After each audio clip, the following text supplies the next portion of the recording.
1,52,000 metric టన్నులు అందుబాటులో ఉంచాం. ఎవరు ఆందోళన చెందవలసిన అవసరం లేదు.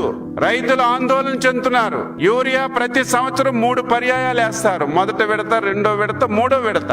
ఎప్పుడైతే ఫేక్ మీడియాలో, ఫేక్ టీవీల్లో యూరియా దొరకదని ఎప్పుడైతే క్రియేట్ చేశారో రైతులు ఆందోళన చెంది 3 పర్యాయాలకు కావలసినటువంటి యూరియా ఒకేసారి తీసుకెళ్లడానికి ప్రయత్నం చేయడం వల్ల కొన్ని దగ్గరలో ఈ సమస్యలు వచ్చాయి. దీన్ని అధిగమించడానికి జిల్లా కలెక్టర్ గారి ఆధ్వర్యంలో టీంలేసి గ్రామాలకి, సచివాలయాలకు పంపించి ఈరోజు మేము ఎక్కడ సమస్య రాకుండా యూరియా ఇస్తుంటే దీన్ని విమర్శిస్తున్నారు.